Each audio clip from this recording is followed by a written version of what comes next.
fellow side questers. My name is Justin, also known as Zero Score on various remote corners of the internet. I stream a few nights a week on Twitch, make podcasts and video content with my friends over at ChargeShot, and make editorial-style videos on YouTube about my favorite games and why they're rad. And I'm here today to talk to you about one of my favorite games and tell you why it's rad. The Legend of Zelda Majora's Mask is kind of a controversial game to discuss. It seems like to any given Zelda fan, it's either their favorite, their least favorite, or the one they never played because it seemed too different. And ironically, a big part of that controversy ties right into the title of this podcast: the side quests. See, Zelda games are generally known for their structure. You play as the titular character Wait, that's not right. You play as the pointy-eared Hylian hero Link, as he goes from dungeon to dungeon collecting items that help him fight stronger enemies and make more progress in puzzles and exploration, all the while scooping up whatever MacGuffin each game has decided you need to take down the big bad, which is usually a buff pigman named Ganon. Majora's Mask, on the other hand, almost makes the dungeons an afterthought. Sure, they're still the key points of progression, as you awaken these weird, gangly guardian creatures to hold up the moon before it crashes into the world and destroys everything in Termina, but there's only 4 of them, and most of your key progression items you get outside of the dungeons this time. The dungeons themselves are pretty good. I think because there's less of them so they can focus in more to make each one unique, but that's not really where the meat of the game is, or why it's my favorite. And on that note, now that I've thoroughly buried the lead, why bring up side quests? Well, this is a game all about time management. Like I said, the moon is pissed and about to crash into the world, leaving our sword-wielding 10-year-old hero only 3 days to save everyone. So everything in the game plays into the ticking time. Characters go about their daily schedules in town. You can even watch them travel from place to place to get an idea of their routine and what you might need to help them with, and certain shops and locations are only open during specific times of day, or might only carry an item you need during a specific window of time, or after other requirements are met that update the shop. It's all calculated, and can be a lot to keep track of, especially in the Nintendo 64 original that gave you a notebook to track quests, but barely put any information in it. The notebook is much more detailed and useful in the 3DS remake, but you still only get information as you talk to people and get information added in. And I've admittedly still only 100% beaten the game when I used a strategy guide. And that's a big part of what turns a lot of people away. And I get it.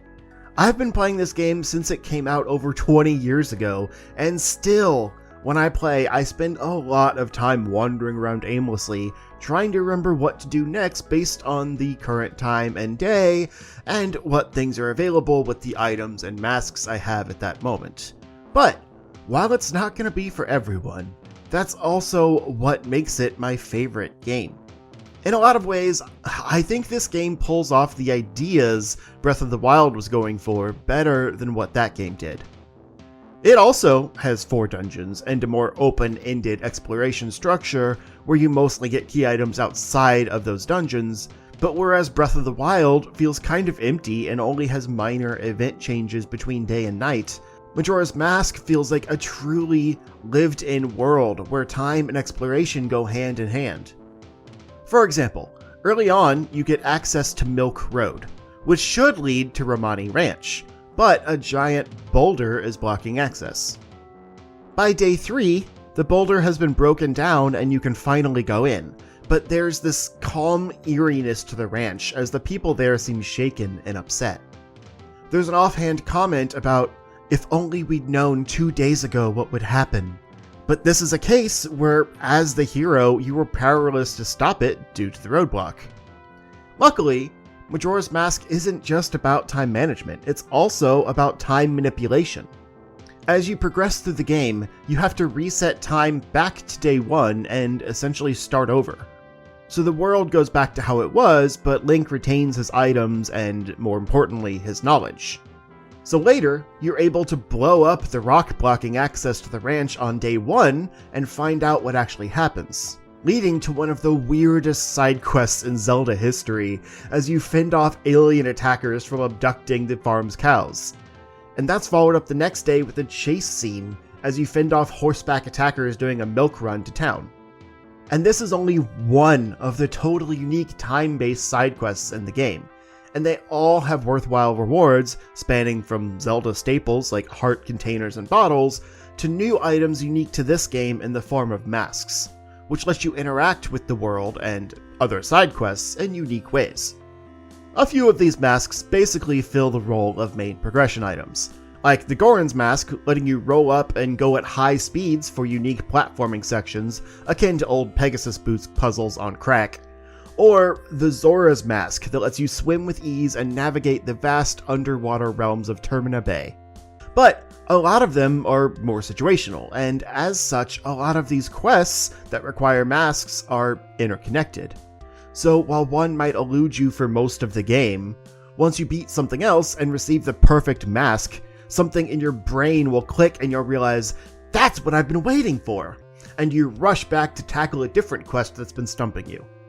The best example of this is the infamous Couples quest, which spans multiple 3-day cycles and probably a good portion of the game, as you complete other areas to finally get all the items and information you need to complete it. You find the catalyst fairly early on, as a worried mother asks you to track down her missing son, Cafe, and gives you a mask of his face to gather information. Which, frankly, is kind of creepy. What kind of mom just keeps a mask of her kid's face? Anyway, through various circumstances, you discover that Cafe was due to be wed to Anju, the innkeeper, and she's worried because she hasn't seen him for a few days. You can also find a mysterious, silent boy wearing a Keaton's mask that drops off a letter on the first day and then disappears. Through another series of circumstances after you've collected another handful of masks, including the postman's mask that lets you rummage through everyone's mail. Guess that's not a federal offense in Termina. You will eventually end up in the location of the final dungeon, Ikana Valley. You will also find out that that boy in the Keaton's mask is Cafe, and that he's been cursed and has to hide from Anju because he's afraid she won't marry him as he is. So, you help him change back to his normal form, and then meet the couple back at town as they vow their love to each other at midnight on the final day, just as the world is destroyed. I'm obviously leaving out a lot of details for time, but this is a beautiful sequence, as well as one of the best side quests in gaming history.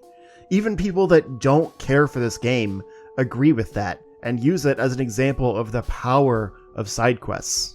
And while the final item reward might not be totally worth the trouble, everything you get along the way makes up for it, and just the sheer scope of completing this throughout the game, as well as the emotional payoff, still solidifies what makes this game so special. The traditional Zelda elements and the dungeons are fine. That's Zelda 101 at this point. And I do like that Ganon doesn't even make an appearance in this game, as it allows for a more personal and tragic villain story, not so focused on evil's bane. But when people ask me why Majora's Mask is my favorite game, and why I wish more people would give it a chance, I tell them about these little moments in between.